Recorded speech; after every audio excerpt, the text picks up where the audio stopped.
चलो मान लेते हैं कि हमें एक सैंडविच बनाना है। बहुत आसान काम है ना? लेकिन मैं कहूँ कि आपको सैंडविच बार बार बनाते रहना है 100-200 बार, तो हाँ, ये काम थोड़ा थकाने वाला है। एक काम को बार बार करना थोड़ा मुश्किल और बोरिंग होता है।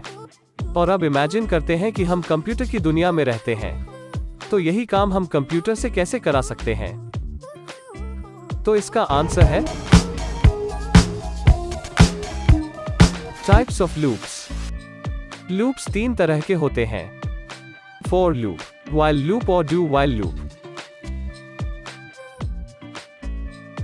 फॉर लूप कुछ इस तरह से लिखा जाता है। सबसे पहले फॉर कीवर्ड लिखा जाता है।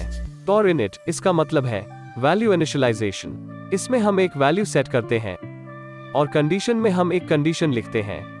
लूप तब तक रिपीट होता रहता है जब तक ये कंडीशन फॉल्स ना हो जाए। फॉर इंक्रीमेंट, इसमें वो वैल्यू जो हमने सेट की थी वो बढ़ती या घटती रहती है जब तक लूप एंड ना हो जाए।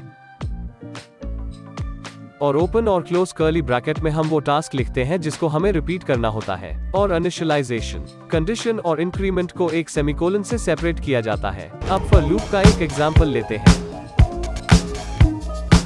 सबसे पहले फॉर लिखेंगे और ब्रेसेस के अंदर i की वैल्यू 1 असाइन करेंगे और कंडीशन देंगे i स्मॉलर देन 6। अब i को इंक्रीमेंट करेंगे और कर्ली ब्रैकेट में टास्क देंगे i को प्रिंट करने का और ब्रैकेट क्लोज करेंगे।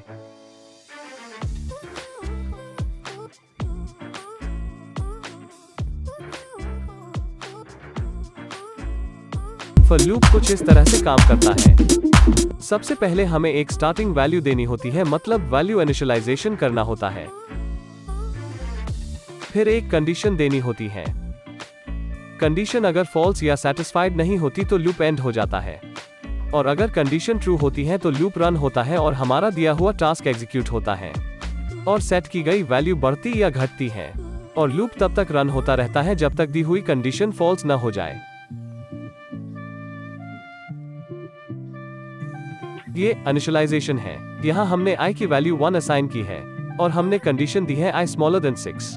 मतलब लूप तब तक रिपीट होगा जब तक i की वैल्यू 6 से छोटी यानी 5 ना हो जाए। और यहाँ इंक्रीमेंट में i की वैल्यू उतनी बार बढ़ती रहेगी जितनी बार लूप रन होगा, और हमारा दिया हुआ टास्क हाई भी उतनी बार प्रिंट होगा जितनी बार लूप रन होगा। और पहले लूप में i की वैल्यू 1 है जो कि 6 से छोटी है, तो ये कंडीशन को सेटिस्फाई कर रही है, तो लूप रन होगा और हाई प्रिंट करेगा और i की वैल्यू बढ़कर 2 हो जाएगी। अब सेकंड लूप में i की वैल्यू 2 होगी और ये भी कंडीशन को सेटिस्फाई कर रही है, तो दोबारा लूप रन होगा और i की वैल्यू 3 हो जाएगी।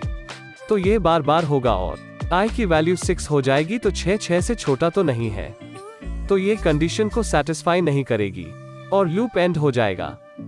तो मतलब हमारा लूप 5 बार रन होगा और हमारा टास्क भी 5 बार ही प्रिंट होगा।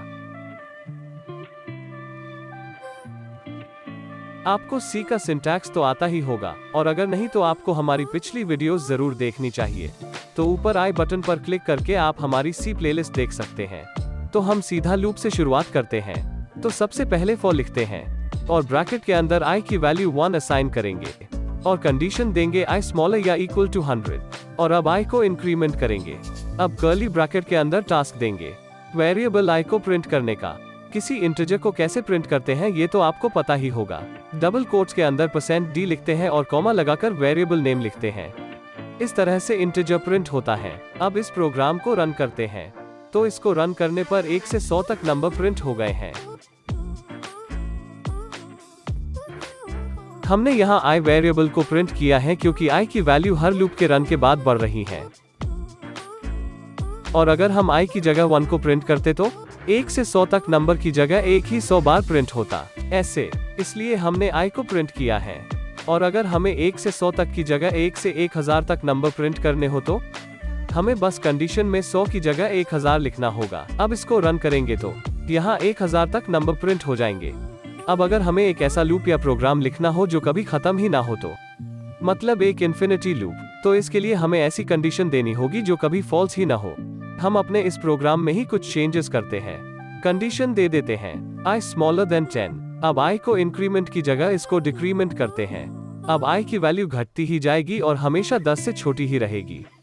तो ये प्रोग्राम हमारा इन्फिनिटी तक चलता रहेगा। तो इस वीडियो के लिए इतना ही। अगर वीडियो अच्छी लगी तो इस वीडियो को लाइक करें, शेयर करें और कमेंट करें। और ऐसी ही और वीडियो के लिए हमें सब्सक्राइब करना बिल्कुल भी मत भूलना।